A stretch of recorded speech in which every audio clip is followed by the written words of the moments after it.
There we go. Basically, thankfully, no, we didn't say anything embarrassing. We were just chatting about the size of the City YouTube media space. That was it. If you heard at the start of that video, it's a very boring conversation, to be honest. It was just literally about metrics in the YouTube space because we're both long-term Manchester City content creators, and that was it. But we didn't slag anyone off. Thankfully, we were just talking about every stuff. Hi guys, welcome back to another video. Me and Geordie here. Geordie from City Extra, of course, chatting all things Manchester City. Freddie's already in the chat saying, "Can't believe Jordan just said that." Jesus, cancel him, man. Sack him. Yeah, get rid of me. And you're definitely still sunburnt by the looks of it, mate. Are you good? I am definitely still sunburnt, mate. Yeah, how was Madrid? There's nothing I can do. There's not even any lighting changes I can do. I'm just stuck with it. You need to get the warm filter down, put it a bit more blue, you know. Like, yeah, I need that cool lighting. Make it look freezing in here. I need the annoying part of it all is I've got a sunglasses line on my head, so everywhere I go, I just have this line going down the side of my face, only on one side. Well, just rock it. Just say it's intentional, you know. Just own it. Like I like that look. You know, like Phil Foden's got the little the tram lines in his hair or whatever. You could just say that's your intentional. I don't know, tan line or whatever. So is it aloe? Get some aloe vera. Have you got aloe vera. That's what I've been using, isn't it? I've got smooth skin now. What was going on with that photo, by the way? That's no context photo. With you, with your pants down. What was going on there? Video. I saw a photo on your Twitter. Oh no, it's a video, mate. It's a video. I don't think I watched it. I think literally I'm a son asleep in my arms, and I was like, I'm not clicking that because it'd be loud.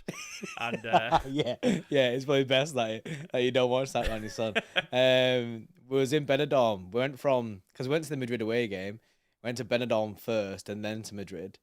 I can't remember if it was the first night or the second night in Benidorm, but someone was whipping me with a belt. Why? Yeah, I don't know. They were just doing it to people, and I was like, me next. I was like, sign me up. I don't know why. I just threw myself into it. Well, look, as long as you enjoyed it.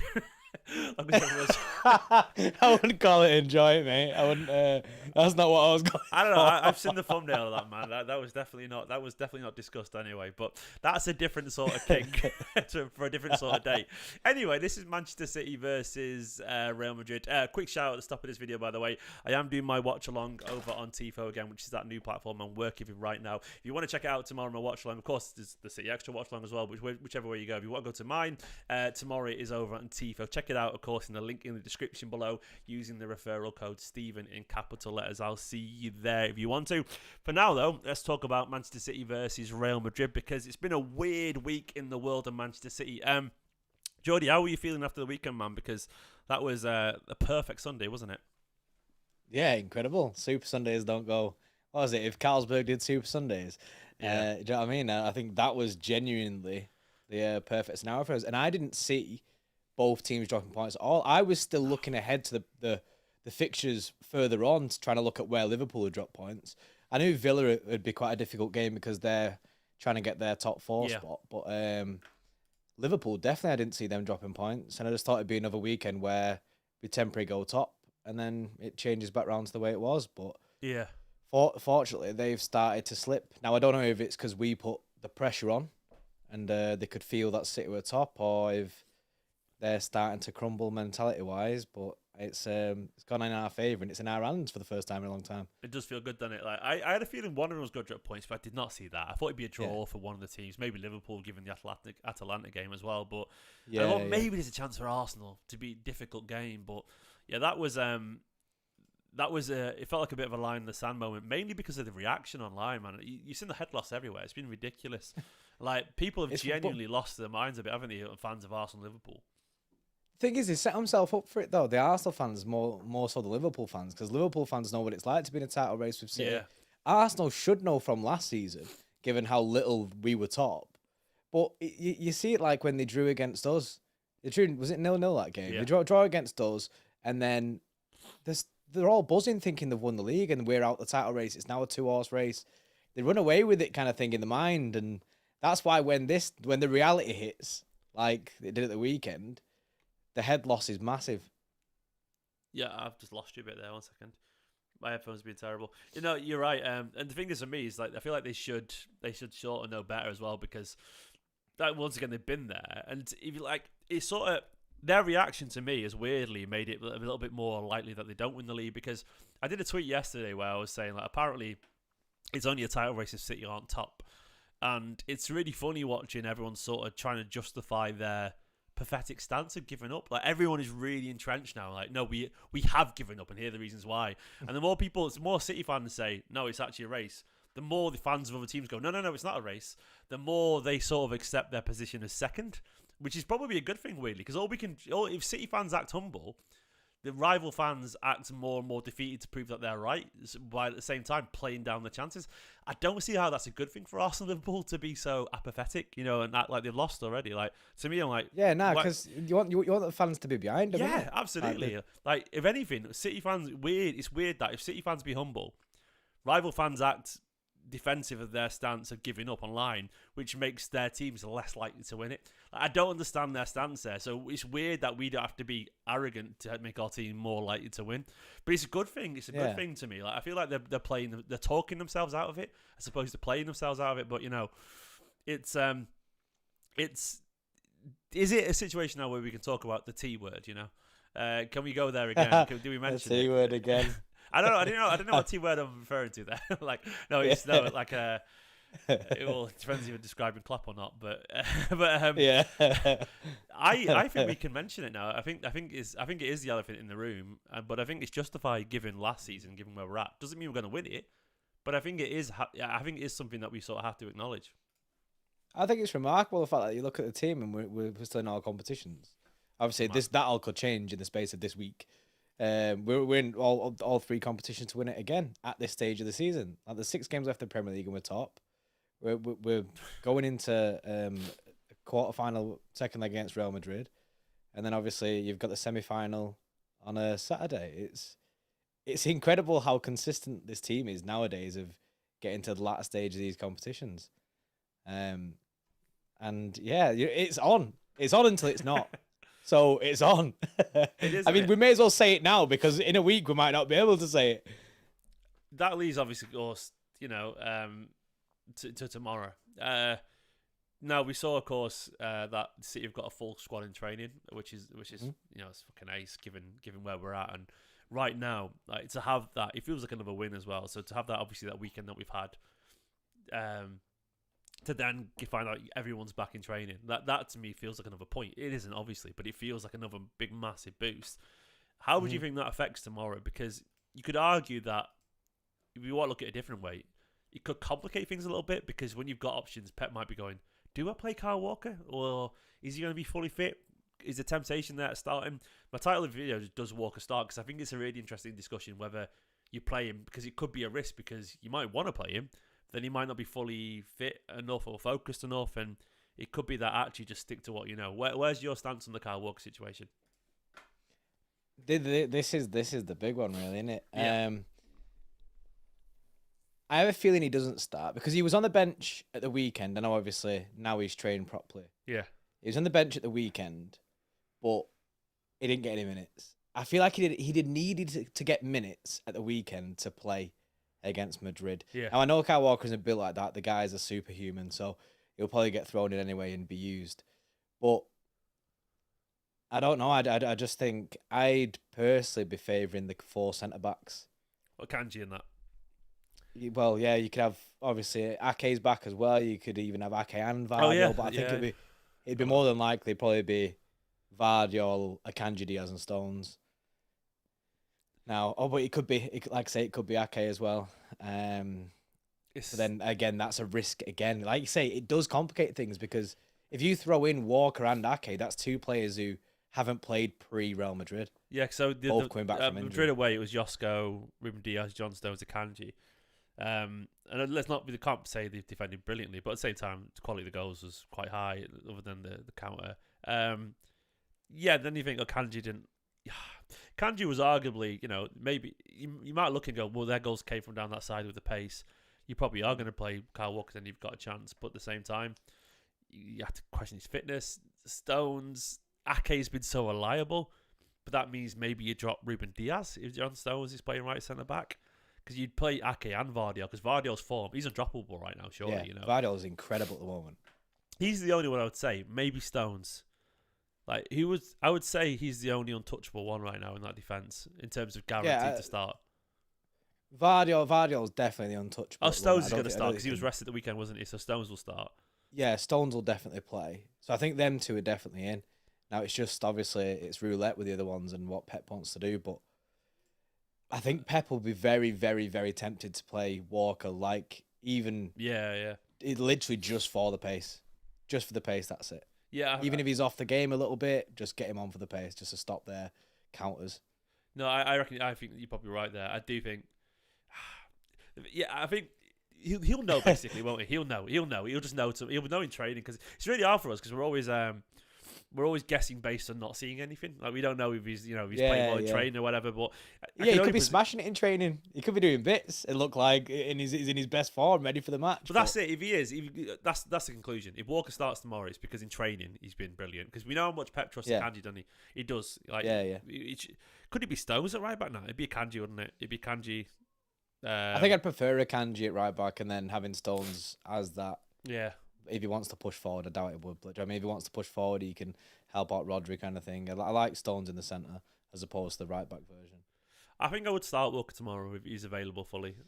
I think there's an element if of he's fear if he's fully fit and available, I think you have to. I genuinely think you just have to. And I think there's a respect thing, isn't it, where like Vinny Junior, obviously last time he was like, yeah, he was brilliant against me. So I think that whole thing like makes him, if it makes Vinny Junior just a little bit more hesitant, it's probably a good thing in it because he was easily their most threatening player the other day, and like Bellingham didn't do much, like doesn't touch wood and all that, but I don't think he was that much a threat. And their big threat was down that side, and that's it. And the only thing could reasonably change is Walker starts over Akanji. So I think if you can make the change, that sort of nullifies that a bit. You do it, I reckon. So I think you will do. By the way, big up Scott in the super chat. Says two of my favourite people collabing. Hope you guys are doing well. Up City tomorrow. We'll be at the Brewery singing my brains out. Good man, Scott. Scott Denemy, an absolute legend. Yes, Scott. Top bloke. Cheers, Scott. Love you, pal. But yeah, I reckon that. So let's build the team, man. I would say, go on. Is Edison starting or Ortega? By the way, it's got to be Edison. Isn't it? Edison. It's got to be Edison, isn't it? I mean, fair's Ortega. You stepped in. You did bits. I think it kind of sums up the fact that I think he'll go in summer. The fact that he can't retain that number one. Yeah, I think he looked nervous in that game. I think that was the biggest game of his career by some way. We forget that he played for like a sort of mid-table to lower Bundesliga team. He hadn't played in games that big before, had he? I think away at the Bernabeu is probably the biggest game of his career, and I think he looked a bit more nervous than usual. I think. Yeah, I agree with that.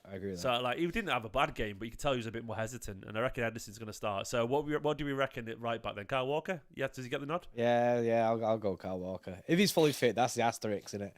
And the asterisk is if fully fit Kyle Walker. Stones is going to start, I reckon, and then I reckon it's Diaz or Ake.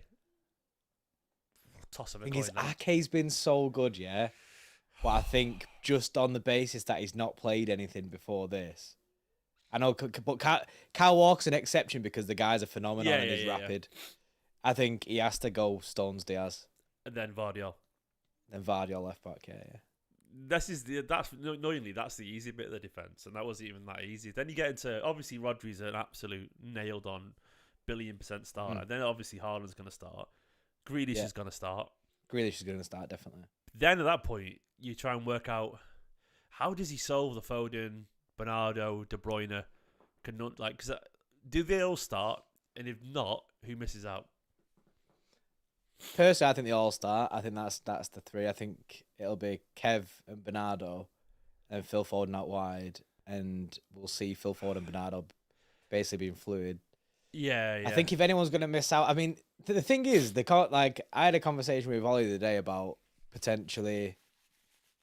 If he wants a bit more control of the game, he can try and bring in Kovacic. But then if you bring in Kovacic, then you're sacrificing someone like Bernardo Silva, which I don't think you can do. Yeah. And I think if you have Bernardo and you have Foden, they can be fluid in their positions.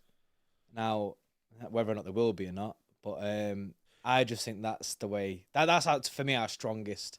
You can't not play both of them, can you? Really, I think at home as well.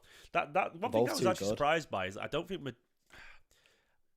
It feels weird to say this because even though they scored some great goals against us, I wasn't that impressed by Real Madrid. Like I wasn't that impressed by them. I thought they were good, but City still comfortably controlled the ball in terms of possession and stuff. And I don't really think who's unavailable for them. Is it Camavinga? or is it Tchouaméni? One of them is Tchouaméni. Tchouaméni. Yeah, I think he's unavailable.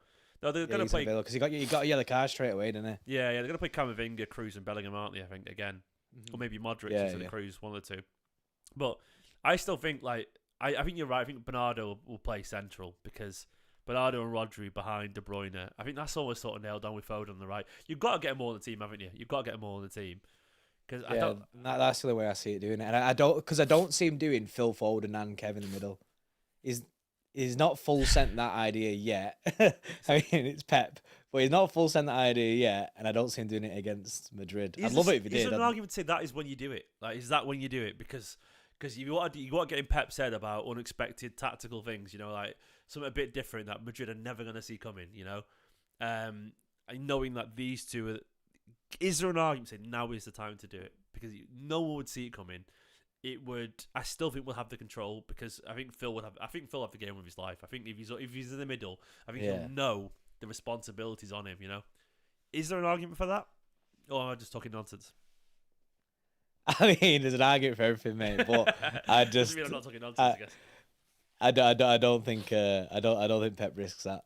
I think he just plays but for me, Phil Foden's wasted on the wing. He's wasted his talents, especially this season. A few seasons ago, he was incredible on the wing, and he still is an incredible player playing on the wing. But he's showing how good he is further in the middle of the pitch, and I feel like look where he scored his goal towards the middle of the pitch against Madrid. But if Kyle Walker's playing and he's fully fit, and Kyle Walker does what he's been doing this season, he'll be going up and down that wing. And if Phil Foden's on that right hand side, he'll basically invert anyway. Yeah.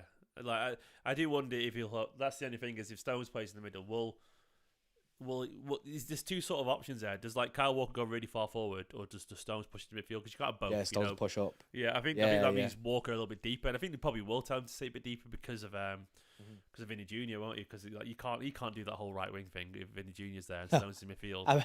I mean, every time we play Madrid, we seem to do that right wing thing. I mean, do you remember last time with Fernandinho? Yeah. I'm sick of seeing it. Just that. Yeah, I think. Yeah. Is there any chance of any surprises like a Doku or Alvarez or Kovacic? Do you see Pep doing anything with them? I just don't think they fit, but Doku's been playing really well recently on the right side. He's pretty much playing both, but he's been playing really well recently. I don't think it's enough to warrant him to start over Grealish or over Bernardo or over Foden. It's putting these players against those names, and the names that we're putting on the pitch trumps them all for me. Who do you fear the most out of that team? Because obviously, I don't. Vinny. It's him, innit? Vinny Jr. Because if Kyle Walker's not in the team, then we know what he can do. But even when Kyle Walker's in the team, we know what he can do. He tried rainbow flicking him last year. Didn't work. It didn't work, thankfully, because we'd have never lived that down, Vinny. ever. Sit down, Vinny. It's one of those things where, someone said in the chat, Bernardo hat trick. Imagine that'd be. Bernardo's always good. I'd love that. I think Bernardo. I think we always forget actually. Bernardo's a Barca fan. I'm pretty certain he is. It's one of those things because I think they are a lot of them. No, is he a Barca fan? Have I made that up? Has anyone in the chat can remember that? I swear he is. I might have made that up. He has an obsession with going to Barcelona and playing from, doesn't he? So it wouldn't surprise me if he is. Is he a Barca fan? I feel like I made that up actually. Yeah, apparently according to Twitter. Well, I mean there we go. So that's I wouldn't be surprised if he is. I mean, because he's probably of an age to be, but he is. The Benfica and Barca. There are people in the chat are saying it. It wasn't just me imagining it. So I wouldn't be surprised if he's got. I mean, he might be one of those things where he had a second team as a kid growing up, and it was like Barca or whatever. But naturally, yeah. If he is, this probably explains why he's incredible against Madrid all the time. He pretty much is. He's Benfica and Barca fan. Yeah, there we go. It explains why he always goes at Sporting as well. To be fair. Yeah, true. So I think he's almost certainly going to start. What's your confidence levels for this game? Where you at? I'm nervous, definitely, but that doesn't mean just 'cause I'm nervous. It doesn't mean I'm not confident. I'm really confident. I think the atmosphere around Madrid was very much they had to beat us on the day, and they made it this whole thing. Do you know what I mean? Close the roof, this big tifo thing. It almost like they were going out the way to try and scare City, and it didn't work. No, Obviously, we come away from a draw. That was the perfect scenario for me. I was like, obviously, well, not perfect. We could have won the game. I'd have been gassed. But the fact that we got a 3-3, I came away with that. I think Madrid fans would have walked away with that worried. Yeah. City fans walk away with They that went for it. all excited. Yeah. So I think we should have every reason to be confident in City. Like every time we've played Madrid at the Etihad, I think we've like, especially recent years, like I think it might be every time we've done bits against them. We've looked by far the better team. We've looked like scoring a lot of goals. Yeah, no, I agree, man. Like I think we played about 50-60% of what we can do against them, and I don't know if they were near the best, but they were so up for it. You know, that they really went at us in terms of. I don't think they were capable of being that much better against us because of how we play. There isn't actually that many ball playing. There is obviously, but they're not going to play anyone as good as us in La Liga. You know, on a regular basis over in Spain because. I don't think Barcelona or Girona or Atletico are the level of Liverpool or Arsenal this season. I don't think they are. And I think there's a bit of a drop in quality. So they gave it sort of, not their all maybe. They gave it their all, but I'm not sure everything came up. But I don't think they were that. I think if City had played even just an 8 out of 10 or even a 7 out of 10, I think we would have won that reasonably calmly. You know, and I do think tomorrow, I agree. I think tomorrow I think City know, and he's probably even an argument to suggest that City not being perfect the other day gives Pep a lot of things to work on and go right. You know, we not got away with it, but 3-3 draw. We saw what they've got to offer.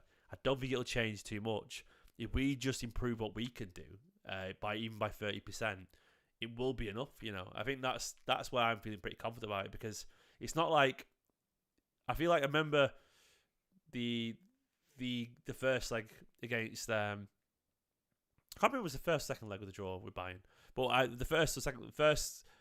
the legs that we didn't win comfortably against Bayern and Real Madrid, I felt like those games were a lot closer in terms of quality. You know, in terms of I agree. They were tougher. I didn't get that vibe from this 3-3, even though it's 3-3. I didn't get that feeling of like, oh god, they were really good. You know, terrifying. Like I remember thinking, it didn't feel like City at their best going against Madrid at their best, and it's ended up 3-3. I felt like even like Rodri, I think had a really poor game. Like his passing was really off, and we know how pivotal Rodri is in the City side. Even if he just ups his game, that's a massive change to us instantly. I feel like that they didn't see us at the Bernabeu at our best, and they still didn't win. Yeah, absolutely. And I think that'll be in their heads. And last season they came away saying that I can't remember who it was on their team. They were saying that the Etihad's one of the worst places they've ever been to in the sense of it was the team. Was it Ceballos? I think it was. I think it might have been him. But either way, I remember Marca as well. The Spanish paper was saying like, the atmosphere was electric and stuff like that. And it will be. It will be tomorrow. It's sold out obviously, and like they'll be up for it. Yeah. I'm looking at the team from the other day when we played him away, and it was Ortega in goal, Vardiol, Diaz, Stones, Kanji, Rodri, Kovacic, Grealish, Foden, Bernardo, and Haaland. But you look at that team, and look, Ortega, I love him, but you would hope that Ederson is an improvement in terms of what he can bring. Yeah, is an improvement. Yeah. Walker fills a gap that we need. You know, Rodri, you presume would be better. I think Bernardo. Yeah. I think there's no De Bruyne in that team. You know, you think De Bruyne is an upgrade on Kovacic. You know, and Phil was quiet other than his goal. You know, just a bit. You know what I mean? But in terms of what he can, your performance levels, I mean, and like Phil was quiet the other day, even though he scored. I think Phil's not going to be as quiet as he was. I don't think Bernardo's going to be as quiet as he was either. Because even though they both scored, Phil and Bernardo, I don't think they had the best games. You presume we only need. That's why I'm excited. We only need a little bit extra from all these players. It's mad that we can just brush over the fact that Kevin De Bruyne. I didn't even think about that. Kevin De Bruyne wasn't even in the other leg. He didn't even play. He didn't even get on the pitch. You know, he's one of the best midfielder in the world. Didn't even play against them, and now they've got to face him. Like, yeah. Every City fan should be confident going into tomorrow. Like it's fine to get nerves. These are the big games. That's what it's all about. You know what I mean? You have feelings, but at the same time, we should be confident. We should. I'm well excited for it. Genuinely, well excited for it. Yeah, and once again, I think Pep answered the question about the fixtures and is it going to be tough? Blah blah blah. And he's like, I'm just happy to play these games in a week, and it is true. Like to be able to play Real Madrid. Quarterfinal Champions League and then Chelsea at Wembley. It's ace. It's absolutely ace. And it genuinely is because it's not going to happen forever. Like most teams would kill to have these fixtures because most teams are just waiting for the next Premier League game, doing nothing in midweek.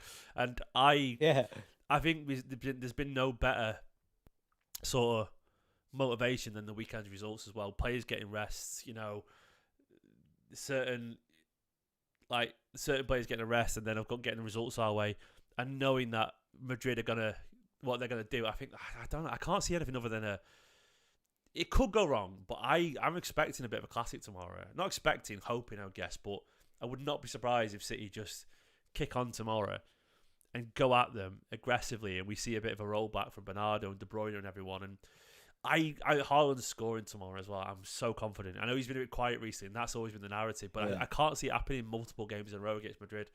I feel like he's scoring tomorrow. I'm rooting. I'm rooting for him. I feel for him a lot, and you can tell he's really frustrated, and it's getting in his head because, like the Luton game, I know he scored. Well, he didn't actually score it. It was an own goal. It was a wild goal. His overhead kick that bounced off their defender's head. But he did go through 1-on-1 and probably should have scored. And it's those kind of chances that we've seen quite a lot this season where he's not putting it away. And it's crazy, isn't it? Like which is weird to say, joint top goal scorer with Cole Palmer, which is a mad thing to say. But he's not having like a good season by his accounts.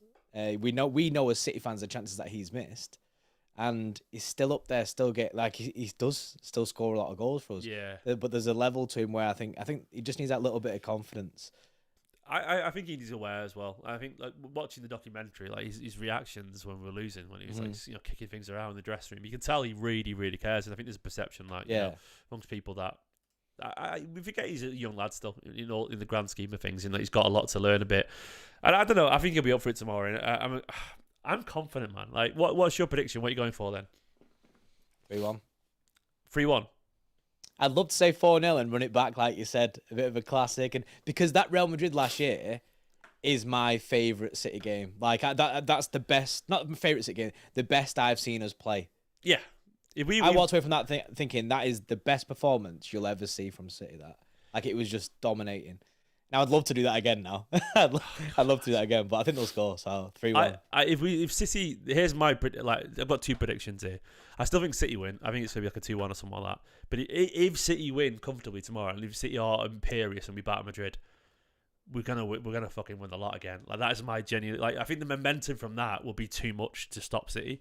I'm not saying that's going to happen, because I think City will win, but I don't think we'll win 4-5-0. But if we did turn it back and do that again, I just don't see how everyone is not terrified of Man City at that point, And I don't see how that energy doesn't take us on to do something special, because I do actually really reckon that documentary's helped. That Jack Grealish quote, I've mentioned him on a video before, but Grealish was like, I watched it again and it's got me in the mood for it.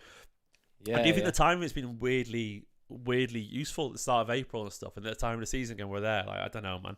I'm gonna go for 2-1. I reckon it's gonna be a really good game of football, but I think it's one of the games where we play really well.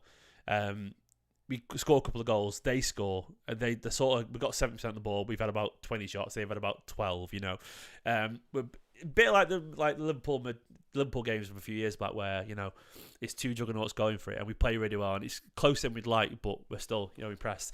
I'm gonna go for that. Yeah, they still look good. Yeah, Haaland is scoring, and Foden is scoring. That's what I'm going for, man. Who's scoring for you? Foden. I think Foden scores. Haaland too. Oh, God, which is, mate, a big hope there. I don't really get nervous until games start for whatever, unless I just don't really, because obviously with life and stuff, I don't really kind of get into the headspace until a game starts. But this is the kind of game where it sort of transcends that a little bit, and I'm terrified as well at the same time of just I don't know how. I'm really worried that if we do lose this, then the reaction to the Chelsea game could be catastrophic as well. It could be. I think it's all or nothing. I think it actually is all or nothing. I think we're rolling it back a little bit, and I do think we're going to be in or not in.